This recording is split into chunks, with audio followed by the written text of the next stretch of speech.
Proton, इसको canal raise experiment भी कहा जाता है। ठीक है, कल हमने पढ़ा था द डिस्कवरी ऑफ इलेक्ट्रॉन। देखो, जॉन डाल्टन ने कहा था कि एटम इज इनडिविजिबल। ये एटम नाम ही इसलिए दिया गया है कि एटम का मतलब है एटमोस से निकला है। ये atom is derived from Atmos, जिसका मतलब है इनडिविजिबल, और जिसको तकसीम नहीं किया जा सकता, इनडिविजिबल। ठीक है, लेकिन बाद में ये पेदर पे एक्सपेरिमेंट्स ने ये साबित किया कि इसके अंदर और भी पार्टिकल्स हैं, जैसे इलेक्ट्रॉन, प्रोटॉन, न्यूट्रॉन, और अब तो बहुत ज़्यादा पार्टिकल्स इसमें डिस्कवर हुए हैं क्वांटम फिजिक्स, क्वांटम केमिस्ट्री के आने के बाद। ठीक है, अलबत्ता जब ये डिस्कवरी शुरू हुई तो सबसे पहले इलेक्ट्रॉन डिस्कवर हुआ था cathode tube experiment, discharge tube experiment के जरिए, जो हमने कल पढ़ा था। ठीक है, उसके बाद प्रोटॉन डिस्कवर हुआ, जो अब हम पढ़ेंगे, और उसके बाद न्यूट्रॉन डिस्कवर हुआ, जो इसके बाद हम पढ़ेंगे। ठीक है, तो प्रोटॉन जो है, इलेक्ट्रॉन तो डिस्चार्ज ट्यूब एक्सपेरिमेंट के जरिए, जिसको कैथोड रेज कहा जाता था, बाद में उसको जी.जे. स्टोनी ने इलेक्ट्रॉन नाम दिया, इस तरह से डिस्कवर हुआ। प्रोटॉन जो है, प्रोटॉन वो किस तरह से डिस्कवर हुआ? देखो, एटम को जब साइंटिस्ट ने लिया, एटम को एज अ होल एटम को, और इसको एक इलेक्ट्रिक फील्ड से पास किया। इलेक्ट्रिक फील्ड मतलब इस पर पॉजिटिव, इस पर नेगेटिव चार्ज है। अब एटम जब इससे पास हुआ तो सीधा पास हुआ, मतलब एटम जब इससे पास हो रहा था तो ना वो एटम पॉजिटिव साइड की तरफ मुड़ा, ना ये एटम नेगेटिव साइड की तरफ मुड़ा। तो इसका क्या मतलब बनता है कि ये एटम जो है, इस पर कोई चार्ज नहीं है, ये न्यूट्रल है। ठीक है, अब आप मुझे बताओ, अपना कॉमन सेंस यूज करके मैं आपको बता रहा हूं कि एक डब्बे के अंदर मुझे पता है कि नेगेटिव चार्ज मौजूद है। एक डब्बा है, मुझे पता है कि उसके अंदर नेगेटिव चार्ज मौजूद है, लेकिन फिर भी डब्बे पर नेगेटिव चार्ज दिखाई नहीं दे रहा। तो इसका मतलब इसके अंदर और कोई चार्ज, जिसको हम पॉजिटिव कह सकते हैं, वो मौजूद है, जो इसके असर को खत्म कर रहा है। तो यही चीज साइंसदानों ने खुद सोची कि यार एटम के अंदर, वो तो हमने खुद अपने आंखों से, अपने दिमाग से, एक्सपेरिमेंट के जरिए ये साबित कर दिया कि कैथोड रेज, जिस पर नेगेटिव चार्ज है, इलेक्ट्रॉन्स, वो एटम के अंदर मौजूद है। तो जब नेगेटिव चार्ज पार्टिकल एटम के अंदर मौजूद है, तो होना तो ये चाहिए था कि एटम पर नेगेटिव चार्ज होता और एटम पॉजिटिव साइड की तरफ मुड़ता, लेकिन एटम पर चार्ज नहीं है, एटम न्यूट्रल है। तो इसका मतलब इस नेगेटिव चार्ज इलेक्ट्रॉन के होते हुए एक दूसरा पार्टिकल भी मौजूद है, जिस पर पॉजिटिव चार्ज हो सकता है, जो कि इलेक्ट्रॉन्स के इस नेगेटिव चार्ज के असर को खत्म कर सकता है। ये प्रेडिक्शंस जो है वो साइंटिस्टों ने खुद की, और उसको फाइंड आउट करने के लिए फिर एक साइंटिस्ट था जिसका नाम था गोल्डस्टाइन। जहीर की तरह बहुत ज्यादा जहीन था, होशियार था। ठीक है, तो उस गोल्डस्टाइन ने इसको फिर मालूम किया। किस तरह से? उसने वही सेटअप, डिस्चार्ज ट्यूब एक्सपेरिमेंट का जो सेटअप था, वो कायम कर लिया। इस तरह से देखो, ये हुआ discharge tube experiment, discharge tube. ठीक है, ये वो वैक्यूम पंप हो गया। अब ये नाम था इसका गोल्डस्टाइन। ठीक है, आइंस्टाइन के पूपी के चाचे का भाई था। अब ये गोल्डस्टाइन ने ये tube experiment, discharge tube experiment में जो डिस्चार्ज ट्यूब इस्तेमाल हुआ था, उसको ले लिया, लेकिन इसने यहाँ पर थोड़ी सी होशियारी दिखाई, और वो ये कि यहाँ पर एनोड, तो इसने आम एनोड ले लिया, एनोड, लेकिन कैथोड जो था, कैथोड जो उसने लिया, उस कैथोड में उसने कर लिए सुराख, परफोरेटेड कैथोड, जिसमें सुराख हो, परफोरेशन सुराख को कहते हैं। ठीक है, अब देखो, इसको पता था कि कैथोड रेज कैथोड से निकलते हैं तो सीधा एनोड पर जाकर गिरते हैं, उसके पीछे वाल पर गिरते हैं, वो तो ठीक है। तो ये कैथोड रेज कैथोड से निकलकर एनोड की तरफ इसलिए आ रहे हैं क्योंकि कैथोड रेज पर नेगेटिव चार्ज है, तो पॉजिटिव इलेक्ट्रोड की तरफ ये आएंगे। तो अगर एटम के अंदर कोई पॉजिटिव चार्ज हो तो वो इस पॉजिटिव साइड से उल्टा आकर कैथोड की तरफ आएगा, क्योंकि कैथोड पर नेगेटिव चार्ज है, कैथोड उसको अट्रैक्ट करेगा। तो इसलिए इसने कैथोड के अंदर सुराख कर लिए, ताकि अगर कोई रेज, कोई पॉजिटिव रेज यहाँ से यहाँ की तरफ आ रहे हो तो वो इन रेज, इन कैनाल्स से पास होकर यहाँ पीछे हमको दिख सके कि हाँ कैथोड रेज की मौजूदगी में वो हमको नहीं दिख रहे थे, लेकिन यहाँ पर तो कैथोड रेज नहीं है ना, तो पीछे हमको दिख जाएंगे। इसलिए इसने इसमें किए सुराख, और वही हुआ। कैसे? जब इसने डिस्चार्ज ट्यूब के इस एक्सपेरिमेंटल सेटअप को ऑन कर दिया, वोल्टेज सप्लाई किया, तो कैथोड रेज निकलने लगे। अब कैथोड रेज थे हाईली मूविंग इलेक्ट्रॉन्स, ठीक है।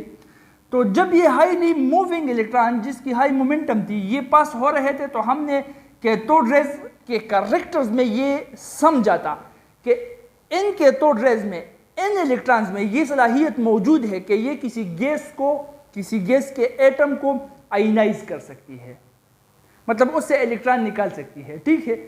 तो इसलिए यहां पर जो गैस यूज हो रहा था, उस गैस के एटम्स में जो इलेक्ट्रॉन्स थे, तो ये कैथोड रेज इलेक्ट्रॉन सीधा जाकर उसके इलेक्ट्रॉन को निकाल लेते हैं, उसको आयनाइज कर लेते हैं, क्योंकि इसमें आयनाइजेशन, आयनाइज करने की सलाहियत मौजूद है।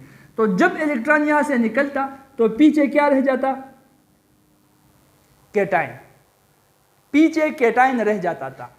अब ये कैटाइन पर चूंकि पॉजिटिव चार्ज है, तो ये कैटाइन अट्रैक्ट हो जाता था टूवर्ड्स द कैथोड, और कैथोड की तरफ आते हुए सीधा ये जो रेज इन कैनाल अलाइन थी, वो रेज सीधा जाकर इन कैनाल से पास होकर पीछे यहां पर उनको दिखने लगी, ठीक है। तो उससे गोल्डस्टाइन ने बिल्कुल ये अंदाजा वाज़ेह लगा लिया कि यहां पर पॉजिटिवली चार्ज रेज मौजूद है, क्योंकि वो कैथोड की तरफ अट्रैक्ट हो रहे हैं और इन कैनाल से निकलकर पीछे मुझे नजर आ रहे हैं।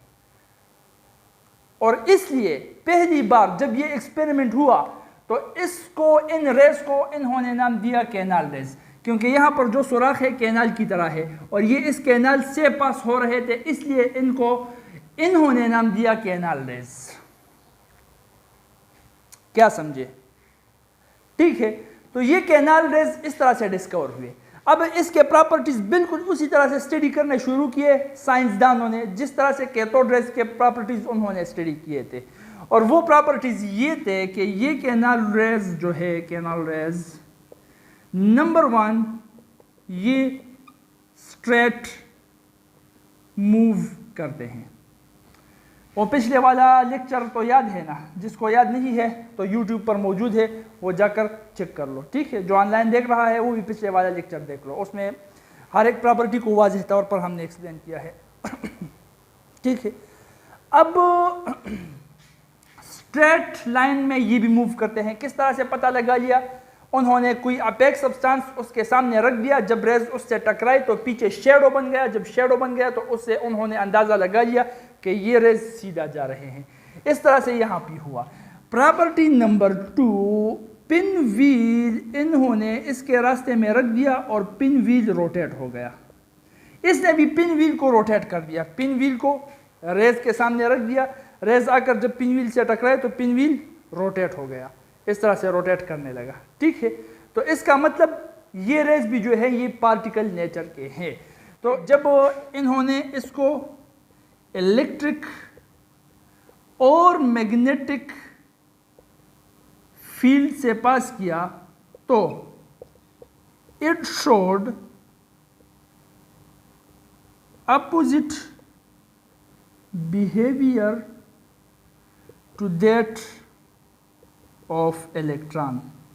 जिस तरह इलेक्ट्रॉन इलेक्ट्रिक और मैग्नेटिक फील्ड में डिफ्लेक्ट होता था जिस डायरेक्शन में, बिल्कुल उस डायरेक्शन के अपोजिट डायरेक्शन में, चाहे मैग्नेटिक फील्ड हो चाहे इलेक्ट्रिक फील्ड हो, उसमें ये कैनाल रेज डिफ्लेक्ट होते थे। मतलब इलेक्ट्रिक फील्ड में कैथोड रेज जो थे, चूंकि कैथोड रेज पर नेगेटिव चार्ज था तो वो पॉजिटिव इलेक्ट्रोड की तरफ डिफ्लेक्ट होते थे। अब कैनाल रेज पर चूंकि पॉजिटिव चार्ज है तो इलेक्ट्रिक फील्ड में ये नेगेटिव इलेक्ट्रोड की तरफ डिफ्लेक्ट होंगे। और इसी तरह से मैग्नेटिक फील्ड में भी जब कैथोड रेज मैग्नेटिक फील्ड में इस डायरेक्शन में, लेफ्ट डायरेक्शन में डिफ्लेक्ट होते थे, वही ये कैनाल रेज राइट साइड पर डिफ्लेक्ट होते थे।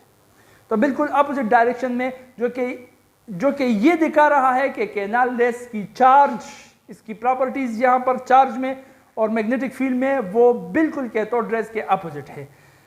ठीक है, number next is charge to mass ratio. अब इसकी चार्ज टू मास रेशियो जो है, it depend upon the gas used. अच्छा, यहां पर अब ये पॉइंट नोट करते जाओ। ठीक है, कैथोड रेज के केस में हमने ये पढ़ा था कि कैथोड रेज चाहे यहां पर जो भी गैस आप इस्तेमाल करो, चाहे जो भी इलेक्ट्रोड इस्तेमाल करो, कैथोड रेज इस पर डिपेंड करता ही नहीं है। जिस किस्म का भी गैस आप इस्तेमाल करोगे, तमाम के तमाम गैसेस जो कैथोड रेज दे रहे हैं वो तमाम के तमाम कैथोड रेज के तमाम प्रॉपर्टीज सेम ही होंगे। क्यों? क्योंकि वो इलेक्ट्रॉन है। इलेक्ट्रॉन चाहे फिर हाइड्रोजन में हो, चाहे हीलियम में हो, चाहे क्लोरीन में हो, चाहे नियान में हो, इलेक्ट्रॉन इलेक्ट्रॉन ही होता है।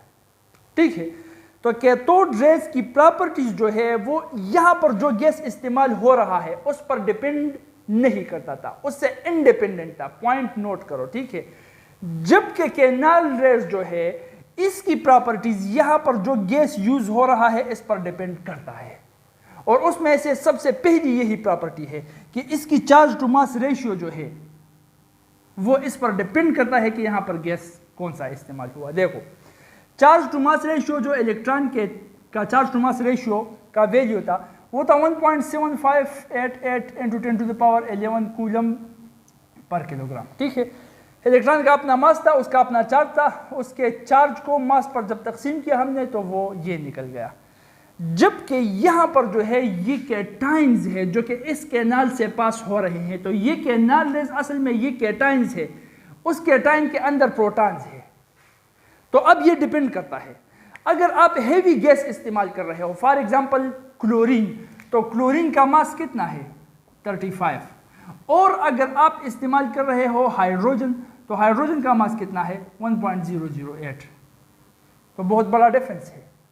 ठीक है, इसी तरह अगर आप हीलियम इस्तेमाल कर रहे हो तो हीलियम का मास है 4, नियान इस्तेमाल कर रहे हो नियान का मास है 20। तो ये डिपेंड करता है कि आप कौन सा वाला गैस इस्तेमाल कर रहे हो, तो उतना ही हेवी कैटाइन बनेगा, उतना ही हेवी कैटाइन मतलब उसका मास उतना ही ज्यादा होगा। तो जितना मास ज्यादा होगा उतना ही चार्ज टू मास रेशियो कम होगा, क्योंकि इनवर्सली प्रोपोर्शनल टू मास है, मास नीचे है, डिनोमिनेटर है। ठीक है, तो मास जितना ज्यादा होगा उतना ही चार्ज टू मास रेशियो कम होगा। इसका मतलब सबसे छोटा चार्ज टू मास रेशियो वो क्लोरीन का होगा, उसके बाद नियान का होगा, उसके बाद हाइड्रोजन का होगा, और सबसे ज्यादा charge to mass ratio hydrogen का होगा। तो पीरियोडिक टेबल में maximum charge to mass ratio जिसकी है वो है हाइड्रोजन। और अगर हम हाइड्रोजन को इस डिस्चार्ज ट्यूब के अंदर इस्तेमाल करें, इस डिस्चार्ज ट्यूब के अंदर हम हाइड्रोजन साहिबेन को इस्तेमाल करें, तो maximum charge to mass ratio हमारे साथ आ जाएगी, और यहाँ पर maximum charge to mass ratio की वैल्यू जो है वो है 9.54। हाँ, क्या है 9.54 × 10⁻7 कूलम्ब पर किलोग्राम। और इससे फिर आप मास भी निकाल सकते हो कैनाल रेज की, और वो मास इस तरह से निकाल सकते हो 9.54 × 10⁻7। यहाँ पर चार्ज जो है इसका वो है, चार्ज इलेक्ट्रॉन और प्रोटॉन पर सेम है, सिर्फ साइड जुदा है, वो नेगेटिव है, ये पॉजिटिव है। ये +1.602 × 10⁻19 कूलम होगा, वो -1.602 × 10⁻19 कूलम था। तो मास को यहाँ पर, इसको यहाँ पर ले आओ, तो 1.602 को 9.54 पर अगर हम डिवाइड करेंगे तो मास आ जाएगा 1.67 × 10⁻27 किलोग्राम या -25 ग्राम। ठीक है, तो इस तरह से आ जाएगा। तो ये कुछ पॉइंट्स है जो आपको नोट कर लेने हैं कि कैथोड रेज गैस पर डिपेंड नहीं करता, जबकि कैनाल रेज की प्रॉपर्टीज गैस पर डिपेंड करता है। सबसे ज्यादा चार्ज टू मास रेशियो जिसकी है वो सबसे लाइटेस्ट गैस हाइड्रोजन की है, और जितने गैस का मास जितना बढ़ेगा, किसी गैस का मास अगर एमसीक्यूज में आ जाए तो सबसे मास जिस गैस का ज्यादा हो, सबसे कम चार्ज टू मास रेशियो उस ही की होगी, क्योंकि मास डिनोमिनेटर है, और जिसका मास ज्यादा उसका answer charge to mass ratio वो कम। बात यहाँ तक समझ में आ गई? अच्छा, तो इस तरह से वो डिस्कवरी हो गई किस चीज़ की? कैनाल रेज की, पॉजिटिव रेज की। अब इसको नोट कर लो और इसके बाद फिर कर लेते हैं कि न्यूट्रॉन्स की डिस्कवरी किस तरह से हो गई। ठीक है।